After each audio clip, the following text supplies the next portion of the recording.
Este sărbătorită de copii, de soți, de prieteni.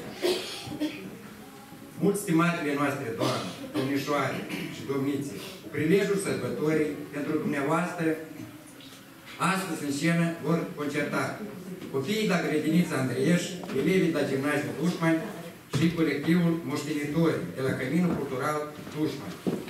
Deci, în fața dumneavoastră se invită grădinița de copii cu mic program de sărbătoare.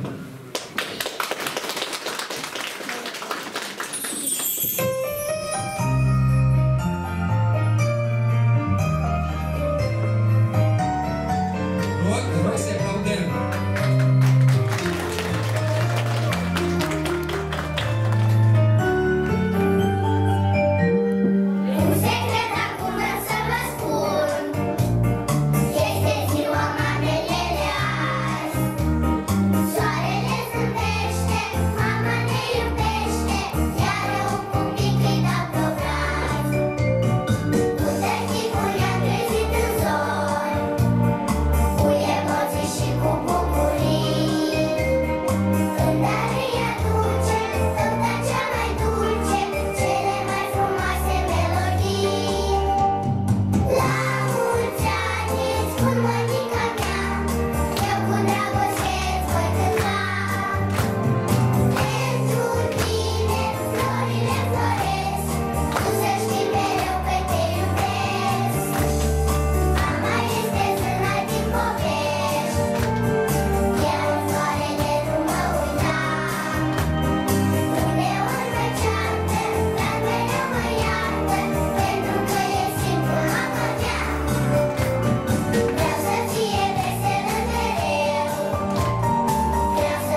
bunicuțe, surori, mame.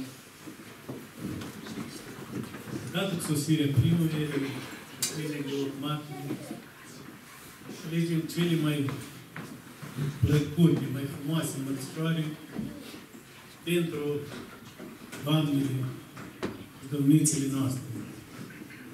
Pentru cea mai splendidă ființă pe fața Pământului, asta e femeia. Cu această ocazie vreau să vin de sănătate, fericire.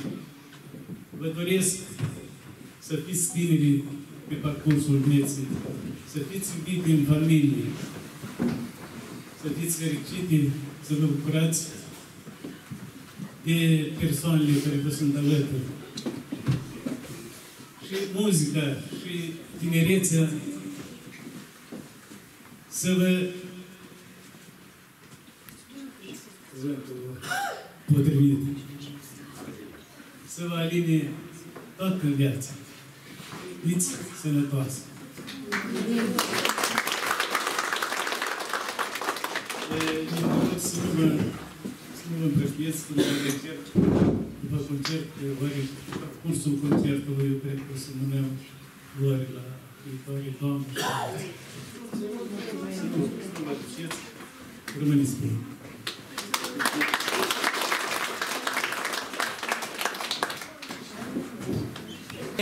Ființă delicată, sensibilă, este cea care dă viață și poate de aceea, în momentele grele, se dovedește mai tare decât bărbatul. Iar în viața zi de zi nu are voie să obosească, nici la serviciu, nici ca mamă, nici ca soție. Scenă invită colectivul de la gimnaziul Tatăl Dușman. Rog să aplăudăm.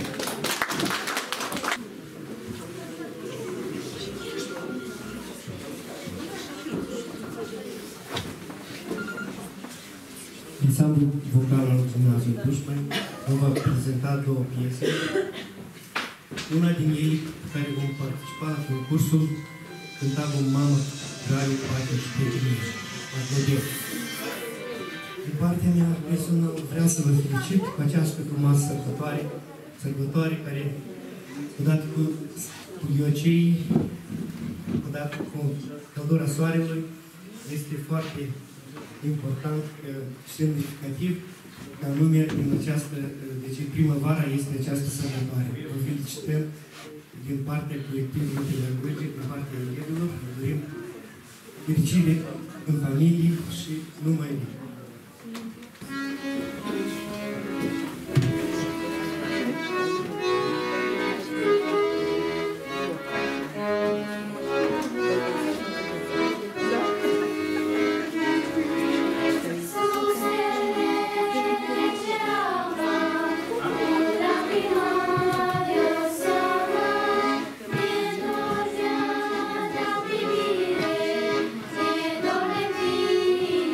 Mamma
Sfântul a creat omul și pământul, se odihnea citind o carte.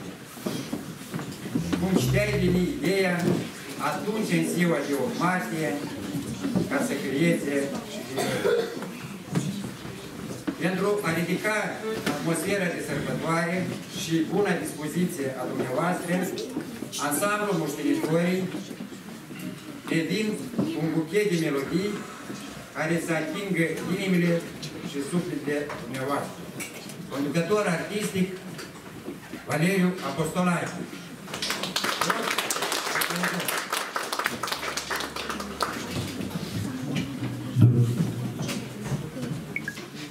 Mult stimatele noastre, Doamne și Domnișoare, dați-ne voie călduros să felicităm cu ocazia acestei frumoase sărbători din partea mea personală și din partea ansamblului Moștenitorii, dorindu-vă tot ce mai bine din lume, multă sănătate, iubire, dragoste și toate cele bune. Iar noi, la rândul nostru, venim pentru dumneavoastră cu o suită de melodii care s-au născut aici în sat, care sunt scrise de noi. Și eu scriu melodiile, domnul Nicolae scrie cuvintele și avem programa noastră de la 100 de piese. Acum începem cu o piesă care se numește Primăvară, începând cu pentru luna martie, Mărțișor.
cel din-întâi cuvânt, cel mai dulce zâmbet, cel mai sincer suflet, cel din urmă vis, cea mai dulce voce, cea mai grat durere, cea mai mândră floare, cea mai scumpă carte.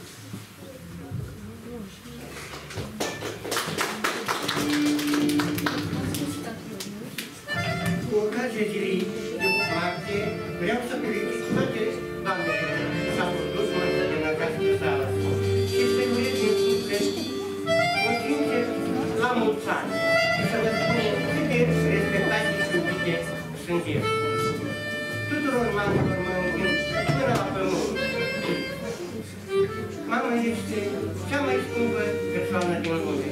Mama este cea care mi-a dat viață. Și ne-a purtat în brațe și ne iubește o viață întreagă. Duceți-i flori acestei femei cât este în viață, căci atunci când pleacă, îi vei duce flori mereu, dar nu să mai aud să spună mulțumesc, copilul meu. Și celor care au plecat și noi sunt cu noi, vreau să citesc o poezie. De ce mi-e dor de tine, mamă, să-ți pot icoana într-un gând? Tu oare poți ca să-ți dai seama când fiecare zi te cânt? De ce te văd mai rar în vise și parcă simt cum mă înfac, dar către tine pot să le sunt vise, dar tu mai pot să mereu taci? De ce simt mâna pe punte când o vreme mă apasă și îmi spui pe lacrimi de față lacriminte, când știu că nu mai ești acasă? De ce trebuie să-mi cerem tare, fără ca tu, măicuță, să mă auzi? Mereu îmi spun această întrebare, dar tu nu poți ca să le răspund. De ce ne pleacă mamele plângând atunci când vor să mai rămână, dar noi cu lacrima pe fond le pun ultimul sărut pe mână? Mai vin o mamă într-o noapte, când s-o deschide florile de temp, să știi că dincolo de moarte, o mamă simte dorul de copiii ei.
sărut, să-mi reamintesc tot ce-a trecut.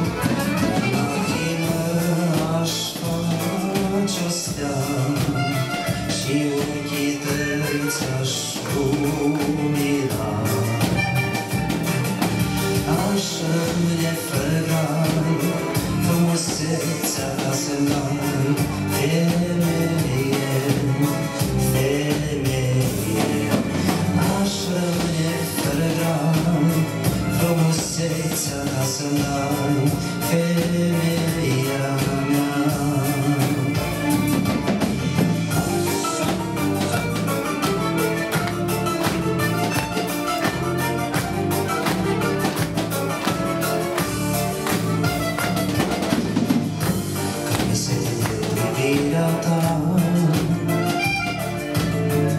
Se bate cu catifea, cât mi-e dor părul tău de foc, unde a dispărut al meu noroc. Lacrimă aș face o stea și ochii tăi ți-aș lumina. Aș rămâne fără grai, frumusețea ta să-mi dai, femeie, femeie. Aș rămâne fără grai, frumusețea ta să-mi dai, femeia mea. Aș rămâne fără grai, frumusețea ta să-mi dai, femeie, femeie. Aș rămâne fără grai, frumusețea ta să-mi dai, femeia mea.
Doamne, te găsim, pe mare, Doamne, te găsim, măi.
Apoi, Дорогие друзья, я скажу немножко на иностранном языке, да?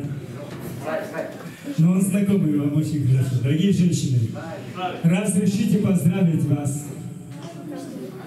с этим прекрасным днем, пожелать вам всем крепкого здоровья и хорошего ангела-хранителя в каждой семье. Дай Бог вам всем.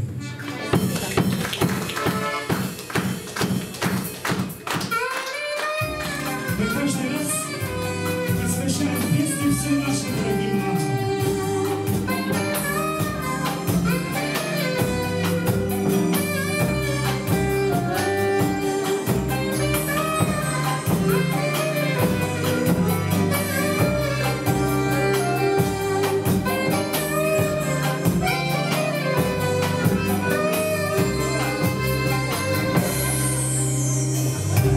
Где-то далеко осталась моя мама, где-то, но не здесь.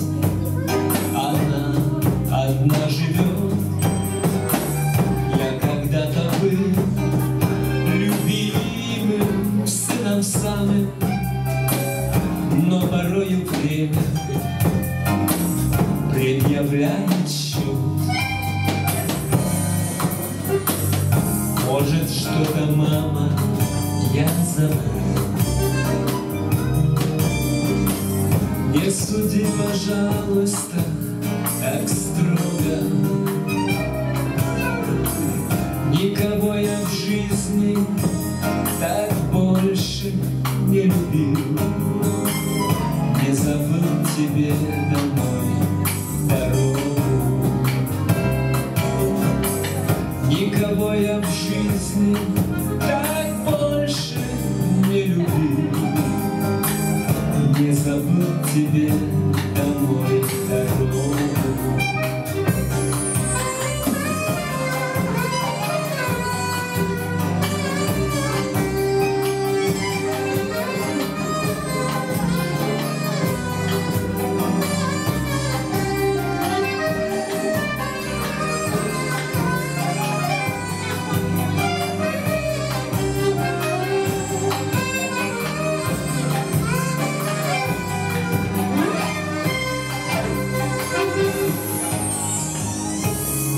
И порою мы так часто забываем, кто нас дома ждет, кто верит нам всегда. Ей одной мы чаще только обещаем, но проходит время, вместе с ним года. Вот и моя уже село. За советом дочь ко мне приходит.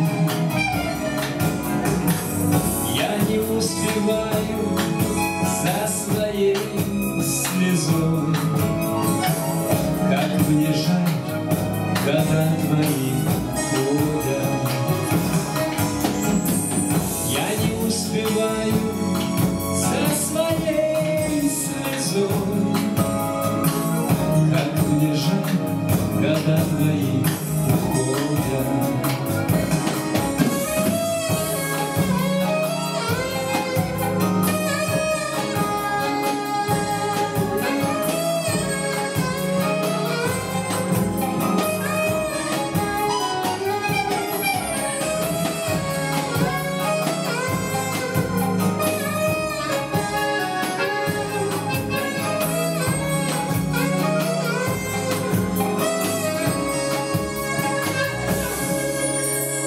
Берегите своих мам.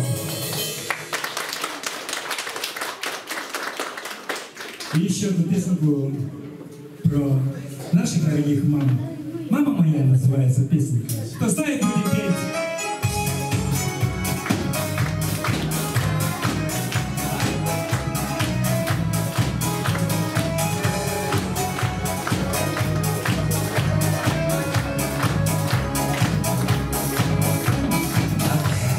Знакомые места,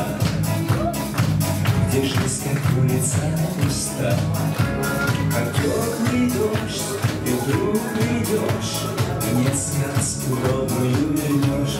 Ты самая красивая, добрая, милая, ты самая любимая, мама моя. Ты самая прекрасная, нежная, ясная, ты самая сердечная, мама моя.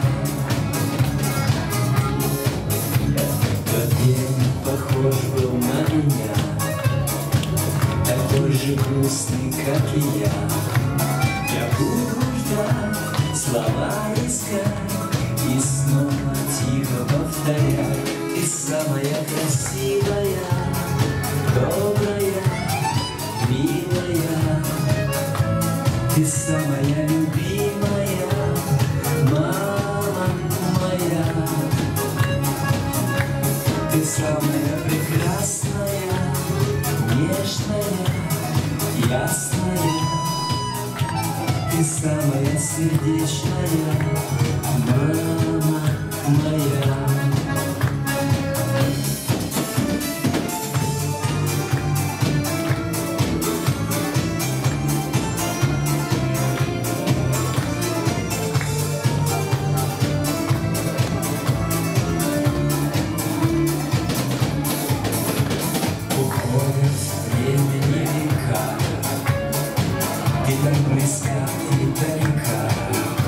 Не в силах ждать, когда опять я вновь смогу тебе сказать. Ты самая красивая, добрая, милая, ты самая любимая, мама моя. Ты самая прекрасная, нежная, ясная, ты самая сердечная, мама моя. Ты самая красивая, добрая, милая, ты самая любимая, мама моя. Ты самая прекрасная, нежная, ясная, ты самая сердечная, мама моя. Ты самая сердечная, мама моя.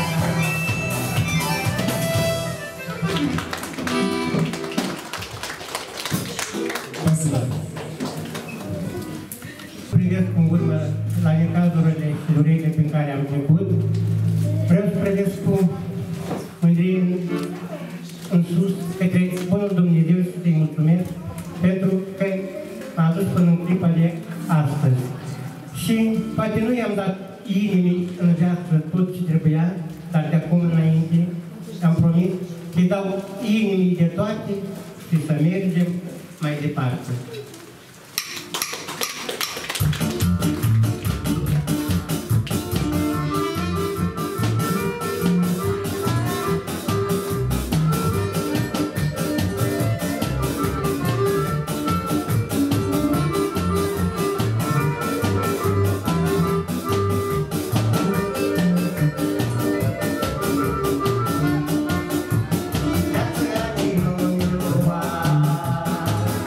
That's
stimate doamne și domnișoare, așa a venit timpul că a rămas aici pe anii 86 și o durat o lungă durată de vreme, când mă vreau aici, la Calba și înapoi la Tudeni. Și mint în cap așa o idee, i-am scris un cântec, Calba, Dușman și Brădeni. Și acum vreau să vă cântec pentru dumneavoastră.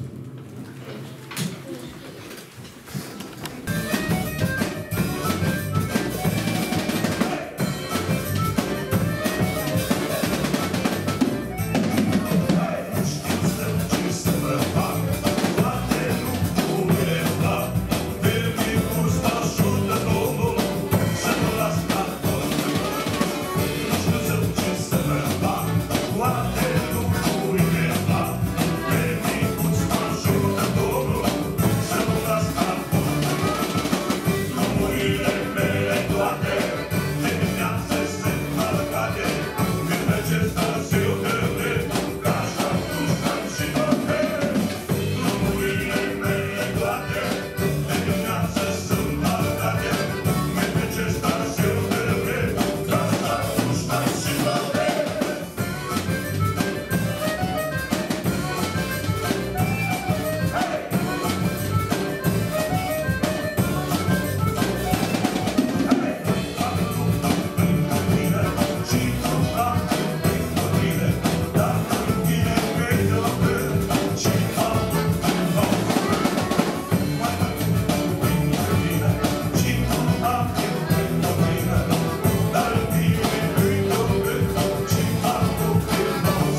Mulțumesc mult!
Așadar, stimate doamne și domnișoare, vă felicităm încă o dată cu această frumoasă sărbătoare și la sfârșitul vreau să vă cânt o piesă care am scris-o special pentru acest sat, se numește Satul meu și vă rog la reviață cântăm cu toți împreună.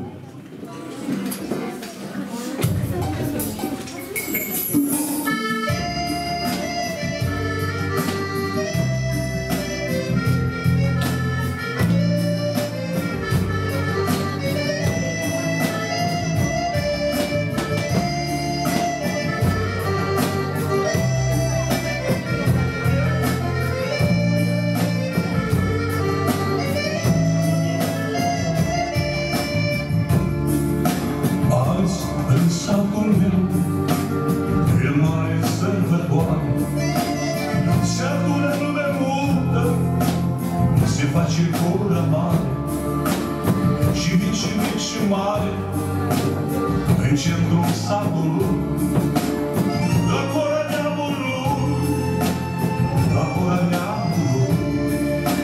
Hai cu toți un cântec, astăzi să cântăm dragostea de sat, în inimi s-o încălțăm.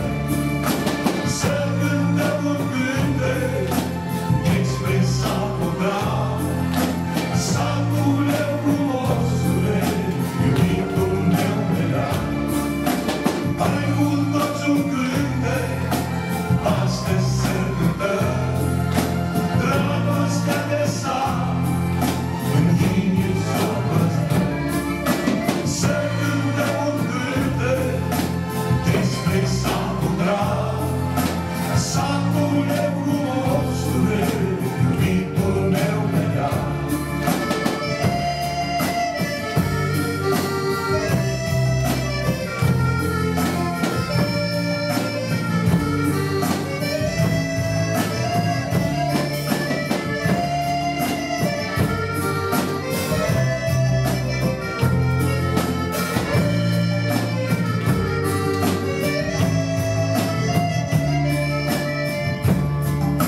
Chiar dacă mi-e departe, departe în țări străine, eu dragostea ți-o pot și mi-este dor de tine.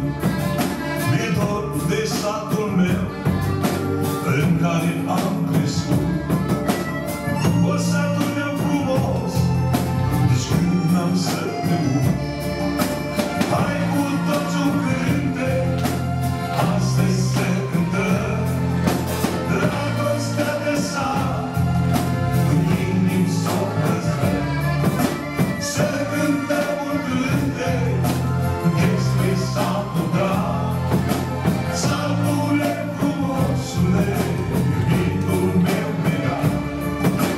Hai cu toți un cântec, astăzi să cântăm dragostea de sat, în inimi s-o păstrăm. Să cântăm un cântec despre satul drag, satule frumosule, iubitul meu vedeam.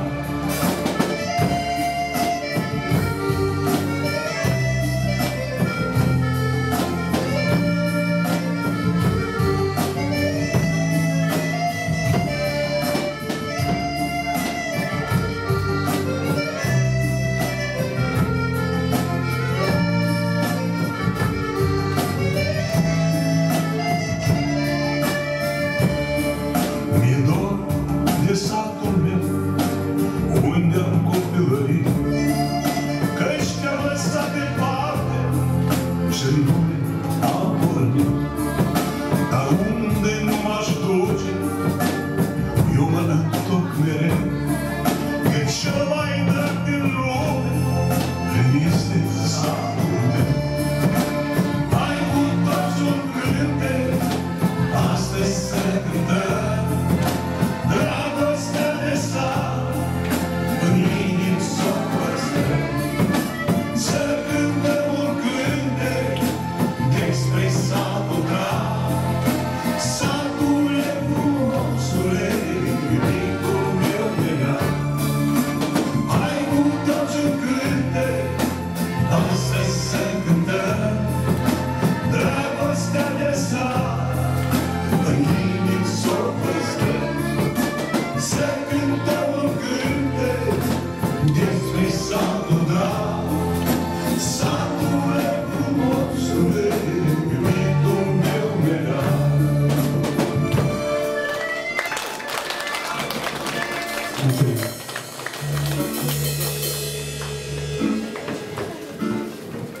În încheiere, am vrea să vă spunem să iubiți, să fiți iubite, protejate, desmerțate și niciodată abandonate.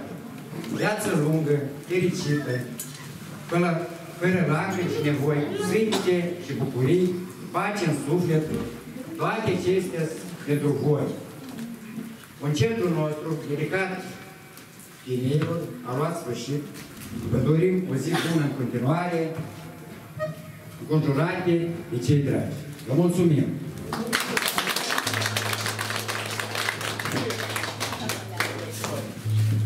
Eu, din partea administrației publice locale, vreau ca să le aduc mulțumiri copilașilor de la grădiniță. Vreau să le aduc mulțumiri elevilor de la școală și, nu în ultimul rând, le aduc mulțumiri bărbaților din satul Comitori. Fiți sănătoși și să mai faceți tripli din uitat.